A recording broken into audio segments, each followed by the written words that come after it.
नमस्कार, मैं हूं ओम प्रकाश सिंह। हिंदुस्तान समाचार के डिजिटल प्लेटफॉर्म पर आप सभी का स्वागत है। आज हमारे साथ हैं बीएसएफ दक्षिण बंगाल के आईजी अश्विनी कुमार सिंह जी। स्वागत है सर आपका। हम धन्यवाद। आपसे जी सर, हम आपसे बात करेंगे भारत बांग्लादेश सीमा पर मौजूदा हालात के बारे में। सर, भारत और बांग्लादेश के बीच संबंध वैसे तो बहुत ही दोस्ताना है, लेकिन भारत और बांग्लादेश की जो सीमा है, विशेषकर पश्चिम बंगाल से सटी है, यहाँ तस्कर बहुत ज्यादा होती है, चाहे वो मवेशियों की तस्करी हो, हथियारों की हो या सोने चांदी की। आप नए आईजी बने हैं, आपने शून्य तस्करी का लक्ष्य निर्धारित किया है। क्या लगता है ये चुनौती कितनी बड़ी है और इसे कैसे पूरा करेंगे? देखिए, जो शून्य तस्करी का लक्ष्य हमने निर्धारित किया है, ये चुनौती तो बड़ी है। उसमें कुछ मुश्किलें भी आएंगी और लेकिन मुझे पूरा भरोसा है कि इस चुनौती को और इस लक्ष्य को प्राप्त करने के लिए हमें अपने जो बहादुर जवान हैं, जो हमारे अधिकारी हैं, उनको प्रॉपर मोटिवेशन और उनकी उत्साहवर्धन जो हम कर रहे हैं, उससे हम उस सफलता को प्राप्त करेंगे। दूसरी ये बात है कि हमारा संबंध दोस्ताना, हमारा जो काउंटर पार्ट है बांग्लादेश के, बांग्लादेश बॉर्डर गार्ड्स, उनका भी सहयोग मिल रहा है, हमें लोकल पुलिस का भी सहयोग मिलता है। तो ये सब चीजों को अगर एक साथ कंबाइन करें तो ये चुनौती कठिन है, लक्ष्य बड़ा है, लेकिन जिस तरह से हमारे जवान मोटिवेटेड हैं, जिस तरह तस्करी को रोकने के लिए आमादा हैं, इसको ये कह लीजिए कि कर्तव्यनिष्ठ हो और दृढ़ प्रतिज्ञ हैं कि हम तस्करी नहीं होने देंगे। ये सब देखते हुए मुझे ये लक्ष्य और चुनौती दोनों आसान लग रहा है। थोड़ा समय लग सकता है, लेकिन मुझे पूरा विश्वास है कि हम लोग शून्य तस्करी का लक्ष्य प्राप्त कर लेंगे। भारत और बांग्लादेश की जो सीमा है सर, इस पर एक बड़ी समस्या है घुसपैठ की। अवैध तरीके से जो भी घुसपैठ होते हैं वो एक बड़ी समस्या है। आप जब से आईजी बने हैं, आपने सीमा पर अलार्मिंग सिस्टम हो या बॉर्डर फेंस हो या जो भी सीसीटीवी वगैरह पहले से इंस्टॉल्ड हैं, उनका बेहतर सदुपयोग कर बल को और अधिक मजबूती देना चाहते हैं। आपको क्या लगता है सर, क्या भारत और बांग्लादेश की सीमा पर ये जो घुसपैठ की समस्या है, इस पर लगाम लगाने के लिए आपकी क्या विशेष योजना है? देखिए, जो घुसपैठ की समस्या है, इसके पीछे थोड़ा सा हमें इतिहास देखना पड़ेगा। इतिहास में क्या है कि भारत और बांग्लादेश जो था, पहले एक ही मुल्क हुआ करते थे, एक ही देश था दोनों। ये देश का विभाजन होने के बाद एक सीमा बनी। सीमा बनने के बाद लोगों के कल्चर, लोगों की भाषा, लोगों का रहन सहन, ये चाहे वो बांग्लादेश में हो चाहे इंडिया में हो, लगभग समान रहा, समान है भी। जो बॉर्डर पर रहने वाले लोग हैं, और अब तो खैर नहीं के बराबर है, नहीं तो पहले तो इनकी रिश्तेदारियां भी होती थी। तो भाषा एक है, बोलचाल एक है, रीति रिवाज एक है, तो घुसपैठ की समस्या तो थोड़ा स्वाभाविक है। लेकिन इस चीज पे काफी लगाम लगाया जा चुका है। और हमारा जो मुद्दा है वो भी है शून्य ट्रांस बॉर्डर क्राइम, और घुसपैठिए भी ट्रांस बॉर्डर क्राइम के हिस्से होते हैं। तो ट्रांस बॉर्डर क्राइम में घुसपैठ को भी रोकना, शून्य करना हमारा लक्ष्य है। इसके लिए जो सबसे इम्पोर्टेंट है कि हम कम्युनिटी अवेयरनेस प्रोग्राम गांव वालों को में चला रहे हैं, उनको समझाते हैं। हमारे जो कंपनी कमांडर हैं, प्लाटून कमांडर हैं, जो लोकल अधिकारी हैं जो सीमा पर तैनात हैं, वो लोगों को इसके फायदे नुकसान हमेशा बताते रहते हैं। फायदा तो कोई नहीं है, नुकसान ज्यादा है, वो बताते रहते हैं। और साथ में ये भी बताते हैं कि घुसपैठ का एक दूरगामी प्रभाव है। आज जो घुसपैठ होती है वो चाहे कहीं से हो, इस मामले में चाहे कहीं से हो, बंगाल से हो, असम से हो, त्रिपुरा से हो, कहीं से भी हो, उसका देश की इकोनॉमी पे, जनसंख्या पे, हर चीज पे बड़ा दूरगामी प्रभाव है। तो उस प्रभाव के बारे में उनको अवगत कराया जाता है, और इस अवगत कराने से लोगों में अवेयरनेस काफी बढ़ी है। हाँ, अच्छा। धीरे धीरे थोड़ा। अच्छा, एक चीज और है कि घुसपैठिए कुछ रोजगार के लिए आते हैं। हाँ, धीरे धीरे जो इकोनॉमिक डिस्पैरिटी है वो कम हो रही है, तो वो भी धीरे धीरे रुक जाएगा। तो हमारा अच्छा एक चीज और है कि जो अवेयरनेस प्रोग्राम जो हम चला रहे हैं, लोगों को इस चीजों से समझा रहे हैं दूरगामी प्रभाव के बारे में, ये थोड़ा समय लगेगा, लेकिन इसका रिजल्ट और आउटपुट आना शुरू हो जाएगा। आपने सामूहिक जागरूकता की बात की। सीमा पर एक बड़ी आबादी ऐसी है जिनके संबंध बांग्लादेश से हैं, व्यक्तिगत संबंध जिसमें रिश्तेदारियां हैं, शादियां हुई हैं, लोगों का आना जाना बरकरार है। इसीलिए भारत बांग्लादेश सीमा पर एक बड़ी रेखा ऐसी है जहां बॉर्डर की मतलब बाड़ नहीं लगाए गए हैं, तार नहीं लगाए गए। एक चीज है सर, अभी कुछ दिनों पहले कोलकाता पुलिस की स्पेशल टास्क फोर्स ने कुछ आतंकियों को गिरफ्तार किया। उनसे पूछताछ में ये बात पता चली थी कि जो बांग्लादेश का आतंकवादी संगठन है जमात उल मुजाहिदीन बांग्लादेश, उसका जो हेड है, मुखिया, जो सलाउद्दीन सेलीम है, वो 2015 के आसपास भारत में प्रवेश किया था और बंगाल की सीमा में रहा था। वो भी तब जब 2014 के अक्टूबर में बर्दवान का बहुचर्चित ब्लास्ट हुआ। मेरे कहने का मतलब है कि जांच में ये बात सामने आई है कि सीमा पे बड़ी संख्या में ऐसे लोग रहते हैं जिनका मुख्य रोजगार का मुख्य जरिया तस्करी है, घुसपैठ करवाना है, घुसपैठियों को जगह देना है, उन्हें रखना और स्थान मुहैया कराना है। तो आपने कहा कि आप लोग सामुदायिक जागरूकता चला रहे इस मामले में कि लोग ये तस्करी का धंधा छोड़कर पढ़े लिखे और अच्छे रोजगार करें। इस मामले में बीएसएफ की से किस तरह से पहल की जाती है, लोगों को कैसे समझाया बुझाया जाए? देखिए, तस्करी सीमा पे जो है मुख्य रूप से कैटल और फेंसिडिल में आप शामिल कर लीजिए सारी साइकोट्रॉपिक सब्सटेंसेज हैं, गांजा है, यावा टैबलेट है, ये सारी शामिल हैं। इसकी जो तस्करी है, इसका मुख्य कारण है उसकी कीमतों में काफी अंतर है उनकी कीमतों में, हिंदुस्तान में और बांग्लादेश में। और जहां तक कैटिल का है, कैटिल का बांग्लादेश की तरफ से आधिकारिक बयान भी आ चुका है कि उनके पास सफिशिएंट कैटिल रियरिंग फॉर्म्स हैं, उन्हें कैटिल की जरूरत नहीं है। साइकोट्रॉपिक ड्रग्स है, इसके मामले में जितना हम सेंसिटिव हैं उससे उतना ही बांग्लादेश की गवर्नमेंट और बीजीपी भी सेंसिटिव है, क्योंकि अल्टीमेटली जो साइकोट्रॉपिक ड्रग्स हैं वो यूथ की और एक साइजेबल पॉपुलेशन की बदहाली में शामिल है, क्योंकि ये किसी की सेहत को भी अच्छा नहीं करता, उसके आउटपुट को अच्छा नहीं करता, स्कूल के बच्चे पीते हैं, पढ़ाई नहीं करते हैं। तो इस तरह की चीजें जो है दोनों की तरफ वो है। तो पहला तो ये है कि हमें बांग्लादेश की बीजीपी की तरफ से साइकोट्रॉपिक ड्रग्स के मामले में पूरा सहयोग मिलता है, और साथ में जो कम्युनिटी है उनको हम लोग इसके नुकसान गिनाते हैं कि जब स्मगलिंग होगी, स्मगलिंग आप लोग करोगे, पकड़े जाओगे, जेल जाओगे, उसके बाद आप किसी नौकरी के काबिल नहीं रहोगे, इस तरह उसके नुकसान। और स्पेशली पर्टिकुलरली हमारा टारगेट होता है जो 20s वाले लड़के होते हैं जिनका भविष्य आगे है, वो हमारे टारगेट है। हाँ, कि आप कोई कानूनी ढंग का धंधा कीजिए। इसमें एक हम लोगों ने पहल की है कि जैसे जब सीपीओज की भर्ती, जो सीपीओ मतलब जो बीएसएफ, सीआरपीएफ, सीआईएसएफ की कंबाइंड भर्ती वगैरह होती है, तो हम बॉर्डर पॉपुलेशन से पोटेंशियल लड़कों को ले करके उनको फ्री ऑफ कॉस्ट ट्रेनिंग देते हैं। ठीक है। ताकि हिंदुस्तान में देखिए ऐसा है कि एक परिवार में एक लड़का अगर सरकारी नौकरी में आ जाता है तो पूरा परिवार सुधर जाता है। हम लोग ऐसे देश में रहते हैं। तो ये हम लोग का प्रयास रहता है, और बहुत से लड़के सेलेक्ट भी हुए हैं।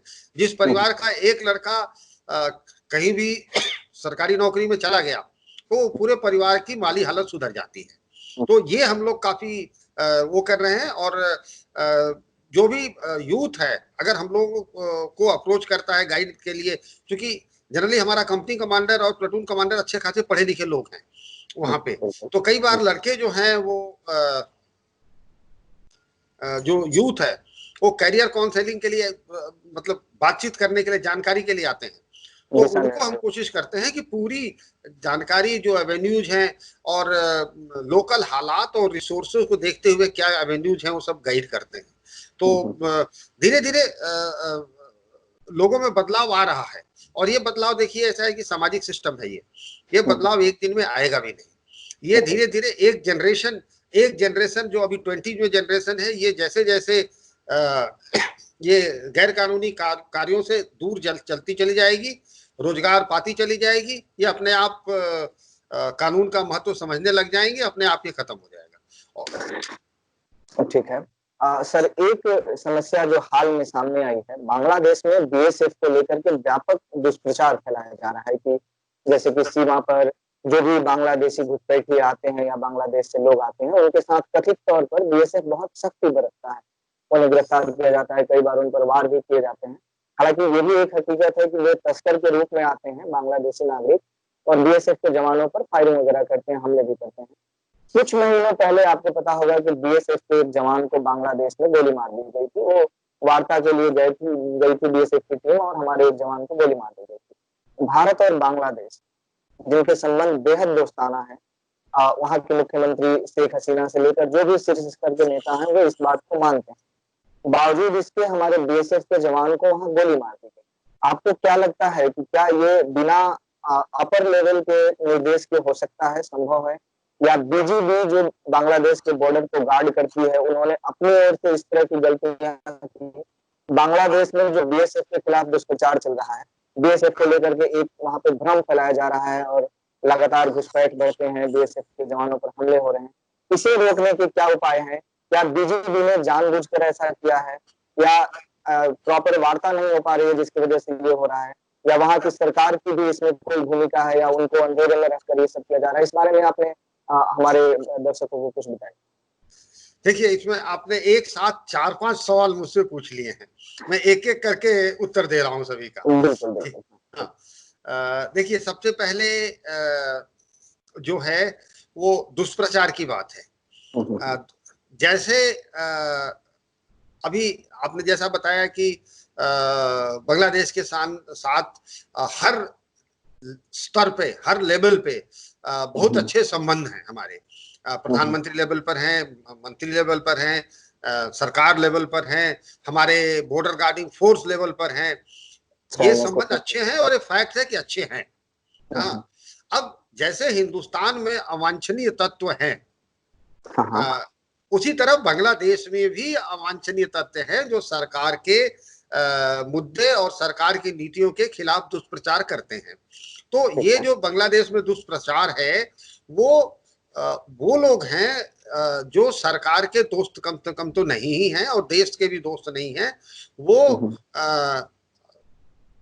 अवांछनीय तत्व, उनके लिए सबसे उचित शब्द का यही इस्तेमाल किया जा सकता है, अवांछनीय तत्व हैं वो लोग, और वो हमेशा करते रहेंगे।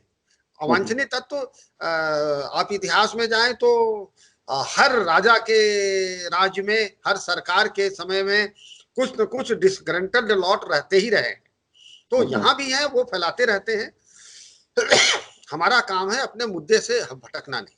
दूसरा सवाल, आपने बीएसएफ के एक जवान को गोली मारने की बात है। इस घटना को एक एब्रेशन के तौर पर देखा जाना चाहिए, एक अपवाद के तौर पे, और वही हम लोगों ने किया भी है। एक उसको अपवाद है, उसकी वजह से नहीं हमारे संबंध खराब हुए, और बल्कि उसको जो हर मुद्दे पे बात हुई, हर लेवल पे बात हुई, और हम लोग का जहाँ बांग्लादेश से संबंध की वो है, तो जो बॉर्डर गार्डिंग फोर्स जो हमारी बीएसएफ और बीजीबी की बात है, तो हमारा कम्युनिकेशन हर लेवल पर है। कंपनी कमांडर से कंपनी कमांडर लेवल पर है, कमांडेंट टू कमांडेंट लेवल पर है, सेक्टर डीआईजी का उनके सेक्टर डीआईजी से है, और रीजनल कमांडर का कम्युनिकेशन मेरे साथ है। उसमें कहीं कोई ये क्योंकि देखिए बॉर्डर बड़ा डायनेमिक चीज है, वहां परिस्थिति सुबह क्या है, दोपहर में क्या है, शाम को क्या है, बदलता रहता है। और उसमें क्या है कि उसका प्रिडिक्शन भी उतना मतलब कि आप जैसे भविष्य जो है उसको कि भविष्य में क्या होगा, बॉर्डर के डायनेमिक सिस्टम में ये कहना बहुत मुश्किल काम है। ये हर लेवल पर कम्युनिकेशन है, हर लेवल पर तारतम्य है। इस वजह से इस चीज को हम बखूबी सॉल्व कर पा रहे हैं। जो कंपनी कमांडर लेवल की बात है वो लोग फ्लैग मीटिंग करके कर लेते हैं। जो कमांडेंट लेवल की बात है, कमांडेंट हर कमांडेंट दूसरे कमांडेंट के साथ कम्युनिकेशन में है। सेक्टर कमांडर लेवल पर सेक्टर कमांडर कम्युनिकेशन में है। रीजनल कमांडर लेवल पर जो है वो फ्रंटियर आईजी और वो कम्युनिकेशन में है। तो इसमें कहीं वो नहीं है। और मैं आपको एक चीज यकीन भी दिलाता हूं कि अवांछनीय तत्वों के दुष्प्रचार वगैरह का हमारे रिश्ते पर कोई फर्क नहीं पड़ने वाला है, क्योंकि हमारा प्रचार तब रिश्ते पर फर्क तब पड़ता जब कि दुष्प्रचार हमारा कम्युनिकेशन नहीं होता। अगर कोई दुष्प्रचार होता है उसको हम तुरंत वो कहते हैं। ठीक है सर, हाल ही में बीएसएफ ने एक आपत्ति पत्र दिया है वहां बीजीबी के अधिकारियों को, जिसमें लिखा गया था कि घुसपैठ जो बांग्लादेश की सीमा से हो रही है उसको रोका जाए, और जो घुसपैठिए आते हैं वो बीएसएफ के जवानों पर हमले करते हैं। इसको लेकर भी एक आपत्ति पत्र दिया गया था। उसका कोई सकारात्मक परिणाम, कोई सकारात्मक रिप्लाई आया वहां से? हाँ, उसका उसका बहुत ही सकारात्मक रिस्पॉन्स आया है। उनके फोर्स लेवल पे मतलब डायरेक्टर जनरल लेवल पे ये अनाउंस किया गया है कि तस्करी और घुसपैठ रोकने के लिए वो फोर्स लेवल बढ़ाएंगे। मतलब अधिक फोर्स लेवल बढ़ाने का मतलब अधिक से अधिक फोर्स को सीमा पर भेजेंगे ताकि इसको रोका जा सके। ये एक बहुत बड़ा कदम है। मतलब कि बांग्लादेश की तरफ से ये बयान आना एक बहुत बड़ा कदम है, और इस कदम से हम उम्मीद करते हैं कि इस चीज में वो आएगी। और एक चीज और आपको मैं करता हूँ कि जनरल ये भी फीलिंग है कि बीएसएफ गोली मार देती है, बीएसएफ के जवान गोली मार देते हैं। मैं आपको यकीन दिलाता हूँ कि ह्यूमन वैल्यू को बीएसएफ बहुत अच्छी तरह समझती है। एक इंसानी जिंदगी कितनी कीमती है वो समझते हैं। हमारा जवान गोली तभी फायर करता है जब उसकी जान पे खतरा हो। जब भी करता है सेल्फ डिफेंस में, और ऊपर से और हम लोग प्रिकॉशन लेते हैं। एक और सावधानी ये बरतते हैं कि पहले हम नॉन लिथल वेपन फायर करते हैं, पीएजी जिसको कहते हैं, छर्रे वाली गोली, ताकि वो डर के भाग जाए। डिफरेंट तरह के डराने वाले इक्विपमेंट फायर करते हैं, लेकिन जब वो बिल्कुल आमादा हो जाते हैं, जब बिल्कुल ग्रेव डेंजर एक आदमी के जवान के ऊपर जब ग्रेव डेंजर हो जाता है, तभी जाके वो लिथल वेपन का फायर होता है, जो कि बहुत मिनिमम है, नहीं के बराबर है। और कोशिश ये करते हैं कि आदमी की जान ना जाए। बिल्कुल बिल्कुल, ठीक है। सर, हमारे देश में एनआरसी लागू हो चुका है, मतलब नागरिकता संशोधन कानून के लागू होने के बाद क्या घुसपैठ में कमी आई है, या सीमा के इस पार से उस पार जाने वालों की संख्या बढ़ी है? ऐसा बीएसएफ के इंटेलिजेंस के हवाले से ऐसी कोई सूचना आपके पास? मतलब ये सिर्फ जनहित के लिए है, ऐसी कोई बात आप उजागर नहीं करेंगे, हम जानते हैं, जो कि इंटेलिजेंस से जुड़ी हो, लेकिन एनआरसी का कोई लाभ घुसपैठ को रोकने में हुआ है कि नहीं? बस ये है। देखिए, घुसपैठ रोकने में एनआरसी के लाभ के बारे में तो मैं कुछ नहीं कहूंगा, या कहने का मतलब यह है कि हमें तो ये लगता है कि हमने जो मुस्तैदी करी है, हमारे जवान जिस मुस्तैदी से ड्यूटी कर रहे हैं, और कुछ कोरोना काल में थोड़ा सा कांटेक्ट से डर भी हुआ है, तो इस वजह से घुसपैठ थोड़ा कम हुई है। लेकिन मैं मुख्य रूप से इसकी जो क्रेडिट है वो अपने जवानों की मुस्तैदी और उनके मनोबल को दूंगा। सर, सीमाई क्षेत्रों में कई बार ऐसा होता है कि स्थानीय लोग बीएसएफ के खिलाफ विरोध प्रदर्शन करते हैं। कई बार उसमें पुलिस की भी भूमिका सवालों के घेरे में रहती है, लेकिन जब भी कोई आपदा आती है, जैसे चक्रवात आया था, तब बीएसएफ के जवान वहां के लोगों के लिए फरिश्ता बन जाते हैं। कई दिनों तक हम लोगों ने खबरें की थी ये जो चक्रवात आया था उसमें लोगों को सुरक्षित ठिकानों पर रखा गया था, उन्हें खाना दिया गया, उनकी चिकित्सा की गई, उनके रहने सहने की सारी व्यवस्थाएं की गई। मेरा सवाल आपसे ये है कि जब भी ऐसी कोई आपातकालीन परिस्थिति आती है या बीएसएफ के खिलाफ जब लामबंदी होती है सीमा के इस पार यानी अपने भारतीय क्षेत्रों में, तब राज्य पुलिस या राज्य सरकार का सहयोग किस कदर आप लोगों को मिलता है, बेहतर मिलता है या नहीं? देखिए, सबसे पहले तो जो लामबंदी करते हैं, जो घेराव करते हैं हमारा, उसको मेरा सोचने का परिप्रेक्ष्य थोड़ा अलग है। हम बड़े परिवार में रहते हैं। ठीक है। हाँ, बॉर्डर बीएसएफ और बॉर्डर पॉपुलेशन है, हम लोग का एक्सटेंडेड फैमिली है।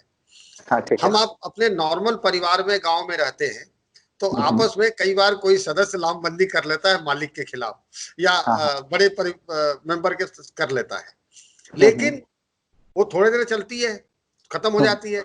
लेकिन जब परिवार पर आपदा आती है तो सारे मिलके उसको दूर करते हैं।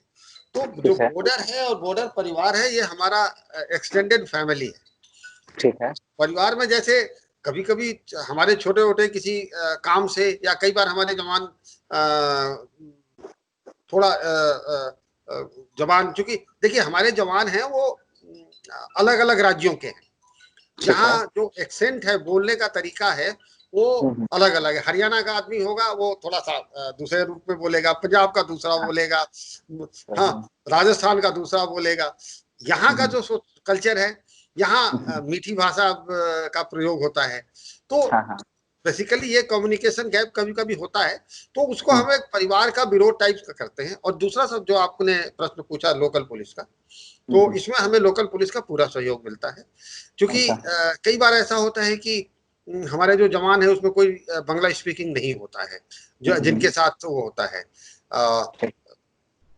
जो जिनके साथ टकराव होता है वो बंगला स्पीकिंग नहीं होता है, या उनकी लोकल ट्रेडिशन से नहीं परिचित नहीं होते हैं। तो ऐसी स्थिति में लोकल पुलिस आती है। और मैं इससे पहले नॉर्थ बंगाल फ्रंटियर में रहा हूँ, कभी भी, वो भी बंगाल का ही हिस्सा है, तो कभी ऐसा मौका नहीं आया जब कभी ऐसी लामबंदी हुई हो और लोकल पुलिस ने साथ न दिया हो।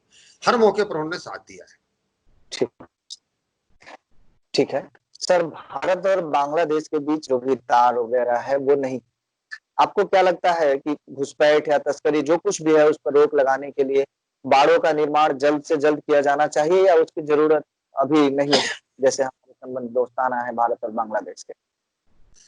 देखिए, दोस्ताना संबंध अलग है, और जो बाढ़ का लगाना और बाढ़ को मेंटेन करना है, ये दोस्ताना संबंध माइक्रो लेवल पर है, और बाढ़ लगाना माइक्रो लेवल बॉर्डर मैनेजमेंट है। ये तो उतना ही जरूरी है, क्योंकि माइक्रो लेवल पे जब तक माइक्रो लेवल नहीं सुधरेगा, माइक्रो लेवल का महफूज रहना मुश्किल है। तो ये जरूरी है। और बाढ़ का जो है, कुछ जगह तो बाढ़ इसलिए नहीं लग पाई है क्योंकि वहाँ नेचुरल बैरियर्स हैं, नदी है, बॉर्डर, इंटरनेशनल बॉर्डर नदी के बीच से गई है, कहीं पे दलदल है, जैसे अब सुंदरबन का इलाका है, वहां बाढ़ तो लग नहीं सकती, तो वहीं पर जगह है। और नहीं, बाढ़, अच्छा, बाढ़ हमेशा, देखिए बीएसएफ का मैंडेट है to maintain the sanctity of the border, border की अक्षुण्णता को बनाए रखना है। और बॉर्डर की अक्षुण्णता को बनाए रखने के लिए जो सबसे जरूरी चीज है वो ये है कि उसमें कुछ न कुछ फोर्स मल्टीप्लायर्स हो। हर इंच पे, हर 100 गज पर हम जवान नहीं खड़ा कर सकते हैं, तो उसके लिए फोर्स मल्टीप्लायर्स चाहिए। ये जो बाढ़ है, ये एक बहुत इफेक्टिव और बहुत बड़ा फोर्स मल्टीप्लायर है। तो ये बाढ़ की आवश्यकता तो है ही, ऐसा नहीं है कि हम बाढ़ को डिस्पेंसित कर देंगे, बाढ़ तो होना ही है। बिल्कुल। अच्छा सर, एक मैं ये सवाल महिला सशक्तिकरण से जुड़ा हुआ है। भारत बांग्लादेश सीमा हो या भारत पाकिस्तान सीमा हो, बीएसएफ में महिलाओं की तैनाती का आदेश मिला हुआ है। करीब 550 की संख्या में महिला कर्मियों की नियुक्ति होनी है। भारत पाकिस्तान की सीमा पर 100 से अधिक महिला बीएसएफ की जो महिलाएं हैं वो तैनात हैं, लेकिन भारत और बांग्लादेश में अभी तक यह संख्या करीब 60 के आसपास। तो ये जो महिलाओं का पद कमीशन किया गया है, अधिक संख्या में महिला कर्मियों की नियुक्ति की जानी है, दक्षिण बंगाल की सीमा में इसकी क्या स्थिति है और भविष्य की क्या योजना? देखिए दक्षिण बंगाल की सीमा में क्या है कि महिलाएं 60 पर बटालियन है। हाँ, हाँ। अच्छा। हाँ, हाँ, हाँ। 60 पर बटालियन है, तो इसका मतलब ये हो गया कि 20 बटालियन है। हाँ, तो 1200 कर हो गई ना। हाँ, बिल्कुल। तो 1200 तो पर्याप्त नंबर है। और महिला सशक्तिकरण में ऐसा है कि हमारी जो महिला कर्मी हैं, ये आपको मैं दावे के साथ कह सकता हूं कि हाँ, हमारे किसी भी पुरुष कर्मी से कम नहीं है। बिल्कुल। और ठीक है। कई जगह तो स्पेशली हमारे हर रैंक में महिला कर्मी हैं, सब इंस्पेक्टर हैं, कांस्टेबल हैं, वो ठीक हैं। है। लेकिन यहाँ और आगे भी प्रोग्राम है। तो नॉर्थ बंगाल में जहां तक महिलाओं की संख्या का बात है तो पर्याप्त है। दक्षिण बंगाल में। हाँ, दक्षिण बंगाल दक्षिण। में। अच्छा, एक और चीज, आखिरी सवाल है मेरा। आने वाली पीढ़ियां अगर हमें कभी याद करेंगी तो पशुओं के प्रति क्रूरता पर नजरअंदाजी के लिए भी याद करें। भारत और बांग्लादेश की सीमा पर मवेशियों की तस्करी होती है। अभी कुछ दिनों पहले एक तस्वीर सामने आई थी बीएसएफ के जरिए ही। पशुओं के खाल में एक जिंदा बछड़े को डाल दिया गया था और बड़ी क्रूरता से उसकी तस्करी हुई। और बाकी पशुओं की भी तस्करी बड़ी क्रूरता से होती। पशु प्रेमी तो दुनिया भर में है, भारत में भी है, बंगाल में भी है। क्या बीएसएफ से ऐसे किसी संगठन ने कभी संपर्क साधा है कि मवेशियों की जो क्रूर तस्करी हो रही है उसे रोकने में हम लोग मदद करेंगे, इसके खिलाफ हम बीएसएफ का साथ देंगे, सहयोग देंगे, साथ में खड़े रहेंगे? देखिए बॉर्डर पर जो जहां तक पशु पकड़ने की बात है तो उसके लिए हम लोग सक्षम हैं। हमारा जो सबसे बड़ा समस्या था वो डिस्पोजल का, कि जो अच्छा। पशु पकड़ते हैं उसको क्या करें। तो एक एनजीओ ध्यान फाउंडेशन हमारे रेस्क्यू में आया पिछले साल। वो उन्होंने हमारे पशु जो हमने कैद किए थे वो उनको लेके गए, वो अपने पशु सुधार गृह, आप या उसको क्या कहना है, हाँ, पशु गृह में लेके गए। तो उससे हमारा काफी ईजाउट हुआ। और आगे हम आमंत्रित करेंगे कि और भी कोई एनजीओ या इस तरह के पशु क्रूरता विरोधी अभियान वाले लोग आए तो हम उनको यहाँ जो पशु हैं उनकी देखभाल की निगरानी के लिए देंगे। तो क्योंकि समस्या पकड़ना नहीं है, समस्या उसका रख रखाव है। बिल्कुल। हाँ, धन्यवाद सर, आपने हिंदुस्तान समाचार को समय दिया, इसके लिए बहुत बहुत शुक्रिया। देश और दुनिया से जुड़ी सभी प्रमुख खबरों के लिए हमारे चैनल को सब्सक्राइब करें और लेटेस्ट वीडियो पाने के लिए बेल आइकन को जरूर दबाएं। साथ ही हमारे वीडियो को लाइक और शेयर करना ना भूलें।